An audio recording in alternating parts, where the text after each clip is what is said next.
మనుష్య కుమారుడు వస్తున్నాడు, రెండు రకాల జీతాలు తెస్తున్నాడు. మొదటిది మత్తయి సువార్త 25వ అధ్యాయము 34వ వచనం ప్రకారము మోక్షమనే జీతము, ఇది పరలోకము. రెండవది మత్తయి సువార్త 25వ అధ్యాయము 41వ వచనం ప్రకారము అగ్నిగుండం అనే జీతము, ఇది నరకము. మోక్షమనే జీతము మత్తయి సువార్త 18వ అధ్యాయము 3వ వచనం ప్రకారము మారు మనసు పొందినవారు.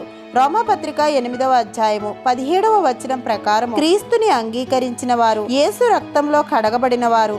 మత్తయి సువార్త 25వ అధ్యాయము 10వ వచనం ప్రకారము యేసు రాకడ కొరకు సిద్ధపడిన వారు పొందుకుంటారు. అగ్నిగుండం అనే జీతము ప్రకటన గ్రంథము 20వ అధ్యాయము 15వ వచనం ప్రకారం జీవ గ్రంథంలో పేరు లేనివారు. ప్రకటన గ్రంథము 21వ అధ్యాయము 8వ వచనం ప్రకారము పాపము చేసే వారందరూ అగ్నిగుండంలో పడవేయబడతారు. యెషయా గ్రంథము 66వ అధ్యాయము 24వ వచనం ప్రకారము వారి అగ్ని ఆరదు, పురుగు చావదని వ్రాయబడి ఉన్నది.